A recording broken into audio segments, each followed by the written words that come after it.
Salve, alquimista! O que você está prestes a ver nesse vídeo é um fragmento de uma das aulas exclusivas que nós estamos ministrando dentro da Escola Alquimia das Artes.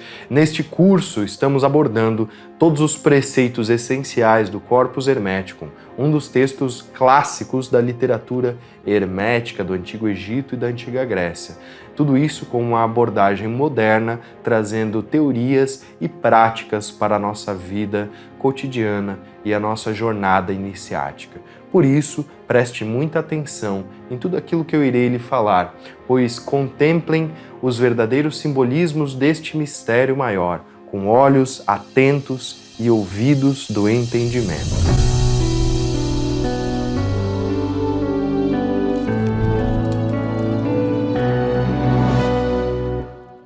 Nós devemos também compreender algo muito sutil que é trazido aqui nos próximos versículos aqui do Corpus Hermeticum, que é a ideia da realidade, da percepção daquilo que é real. E quando nós falamos em realidade, eu quero abrir aqui um espaço para a gente dialogar.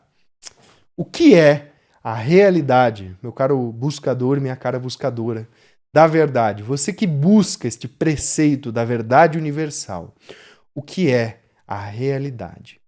A realidade que nós podemos perceber aqui, ver, escutar, sentir, né, o tato, o olfato, o paladar, tudo isso não passa de uma ilusão. E quando eu digo ilusão, não confundam com algo falso. A ilusão, ela é de certa forma verdadeira em um plano mais denso, tá? Mas ela é como uma sombra projetada em uma parede.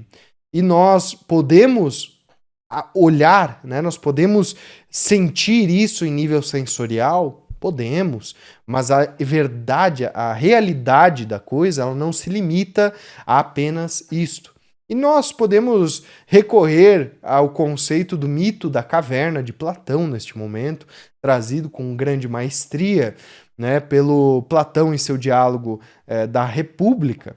E ele tenta trazer essa alegoria, inclusive inspirado nos mitos de Eleusis, né, os ritos de Eleusis. Se vocês pesquisarem depois, vocês vão ver que eles têm toda essa característica teatral, toda essa característica, né, de expansão da consciência também com cogumelos, com outras substâncias, que não vem ao caso aqui, mas que eles tentavam teatralizar, né, dentro de uma caverna, com todo o indumentário simbólico, algo que de fato existe neste plano sensível. E o Platão vai nos trazer esta ideia com o seu mito da caverna. É muito semelhante. Ele vai dizer que existe um mundo essencial, existe o mundo que nós conhecemos hoje como mundo arquetípico. Este inconsciente coletivo do Jung nada mais é do que o mundo das ideias do Platão. E ele diz que este é o mundo perfeito. Veja bem, este mundo existe e é imutável e é auto-engendrável, né? Então, ele foi criado lá pela centelha do todo, pela mente do todo, e ele se sustenta ali em uma dimensão muito mais sutil do que esta que nós estamos vivendo agora. Tá? Não vou entrar no mérito de quantas dimensões existem, porque isso daria um outro estudo à parte, mas a ideia é que, sim, existem dimensões. Nós estamos na 3D, a quarta dimensão pode ser o tempo, né? A passagem do tempo para nós é como a quarta dimensão. A quinta dimensão já é uma dimensão do espaço, né? Ou seja, os pontos do espaço estão nesta quinta dimensão. E nós temos outras dimensões. A dimensão arquetípica, este plano das ideias, ele é aquilo que dá origem para todas estas outras, por meio de uma teia fractal de ramificações, que vão se, vamos dizer, adensando nos planos até chegar aonde nós estamos percebendo. Isso, segundo Platão, seriam como projeções na parede de uma caverna, né? Sombras projetadas, como, por exemplo, a sombra do meu microfone aqui na minha camiseta, que a luz essencial arquetípica rebate e bate na forma e projeta aqui. E o Platão vai nos dizer que os seres humanos estão como todos olhando para esta parede de sombras e projeções. E aí, quando a gente resolve ter um despertar, quando a gente resolve não, né? Quando a gente tem um despertar por, enfim, inúmeros fatores diversos, nós percebemos que o mundo é muito mais do que aquela sombra projetada. É muito mais do que aquilo que está numa dimensão mais densa. Mas existe algo de essencial por trás disso. E aí, este ser humano desperto, ele vai olhar para a fonte de luz e vai ver que tem alguma coisa ali que está comandando essa fonte de luz, que está projetando as sombras, que está fazendo as formas ali, né, tudo mais. E ele vai tentar sair desta caverna e ele, quando sai da caverna, ele vê que existe um mundo lá fora. E ele fica cego num primeiro momento porque a luz do sol é muito forte. Então a luz maior, ela num primeiro momento cega os nossos olhos da alma, porque nós não estamos acostumados a ver este plano da realidade como ele é. Nós estamos acostumados apenas a um pouquinho de luz dentro de uma caverna meio obscura, né? Meio turva ali as imagens. E aí, quando nós nos acostumamos com esta luz maior, com essa irradiância e esplendor, que inclusive é muito utilizado estes termos, né? O brilho, o bahir, ou o zohar, o esplendor em hebraico, né? Dentro da Kabbalah, nós podemos ver aquilo que é essencial. Então, este ser humano, que é o ser humano desperto, que saiu da dita Matrix, ele está olhando para um plano das ideias, um plano mais arquetípico, mais essencial. E quando nós começamos a olhar para a busca da verdade, né, a busca do bem, a busca de Deus, nós devemos compreender que é quase impossível percebermos isso com os sentidos. Por isso, é importante desenvolvermos intuição, desenvolvermos a meditação, né, a oração. Tudo isso são faculdades que estão para além do sentir corpóreo. E aí eu quero deixar uma colocação aqui, uma reflexão para vocês. Um exercício meditativo que é muito hermético, tá? Se vocês olharem para o corpus hermético, vocês vão ver que ele sugere até isto, né? Para perceber a realidade para além dos sentidos, ou seja, cesse a sua visão, a sua audição, seu olfato, seu tato e todo o seu paladar, né? Todos os sentidos corpóreos. Imagine que você perdeu tudo isso. Como você perceberia a realidade? Como o universo se apresenta diante de você, sem os sentidos?